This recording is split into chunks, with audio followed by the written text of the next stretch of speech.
माननीय मुख्यमंत्री जी ने अभी इस यात्रा के दौरान डाटा सेंटर्स में भी विज़िट किया और एक अच्छी तकनीकी का डाटा सेंटर मध्य प्रदेश में कैसे बने, और अभी इसमें लगातार तकनीकी का विकास हो रहा है।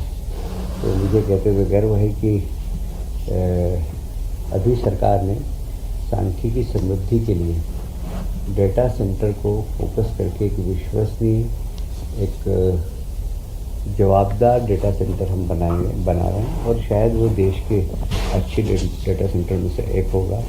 इसमें भी आज कैबिनेट में काफ़ी चर्चा हुई, निर्णय हुआ कि मध्य प्रदेश की पहचान एक विश्वसनीय डाटा सेंटर के रूप में बने। अधिकतर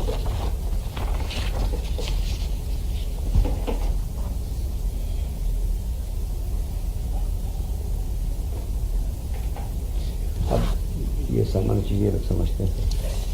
डाटा इस सेंटर ऐसा बने कि सारे विभाग एक दूसरे से एक्सचेंज कर सके। सरकार देखिए, आज के समय में डाटा कोई सा भी हो, आपको कोई भी डेवलपमेंट करना है, जैसे सड़क बनाना है तो ट्रैफिक का डाटा चाहिए, आपको बिजली के वायरिंग करनी है या उसका एक्सपांशन करना है तो कितने लोग उपभोक्ता हुए, वो डाटा चाहिए। तो डाटा आज के समय डेवलपमेंट के साथ एकदम जुड़ गया है और विश्वसनीय डाटा ये बहुत ज़रूरी है। इसलिए हमारे सब विभागों के साथ सामंजस्य करके हमारा डाटा सेंटर, इसमें हम शासकीय अधिकारी विभाग को लगेंगे, पर ज़रूरत पड़ी तो हम इसमें शोधकर्ता, नीति निर्धारकों के साथ मिलकर, और एक मैंने अपनी बात के प्रारंभ में कहा कि एक विश्वसनीय डेटा सेंटर का केंद्र मध्य प्रदेश बने। जी कहाँ बनाया जाएगा सर? ऐसा है कि देखिए, इसमें नई तकनीकी का समावेश करना सबसे बड़ी बात तो ये है, और उसकी विश्वसनीयता और डाटा कलेक्शन, और सब जगह से विश्वसनीय डाटा कलेक्शन। मैं बाद में बार बार कह रहा हूँ कि हम जवाबदार सरकार है, तो हमारा डेटा इतना जवाबदार होना चाहिए कि किसी को भी, जो आप पत्रकारों को कोई न्यूज़ बनानी है तो आपको डेटा चाहिए, तो हम विश्वसनीय डेटा देंगे।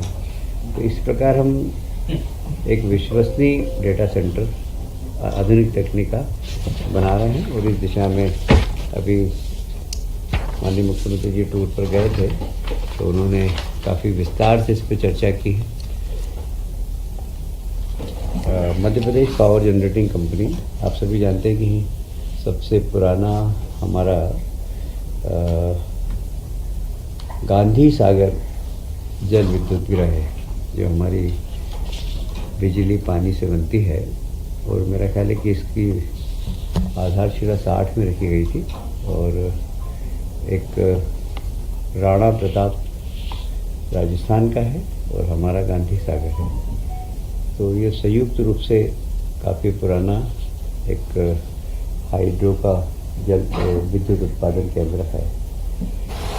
इसकी कैपेसिटी 115 मेगावाट है, पर इसकी आयु कंप्लीट हो गई, लगभग 40 साल से चल रहा है, और सभी तकनीकी लोगों की राय है, और यही हालत राजस्थान की भी है।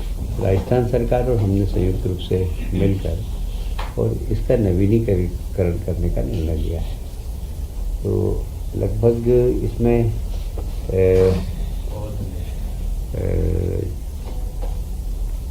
464 करोड़ का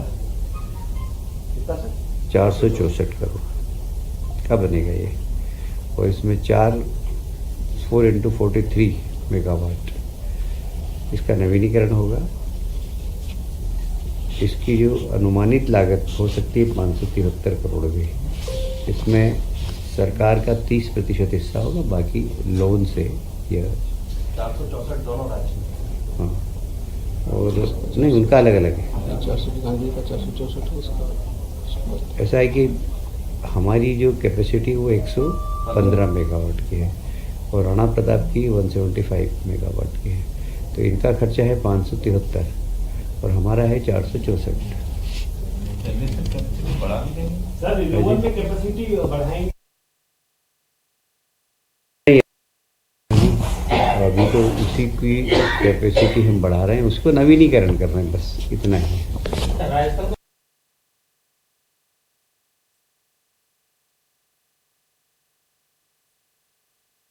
रूप से हम लोग बनाएंगे, उनका भी नवीनीकरण होगा, हमारे भी नवीनीकरण होगा। हम लोन लेंगे, उनको 573 करोड़ का लोन लेना, हमको 464 करोड़ का लोन लेना। उनकी 172 है, हमारी 115। तो मोहन कैबिनेट के बाद आप कैलाश विजयवर्गीय को सुन रहे थे, किस तरीके से बड़े फैसले लिए गए।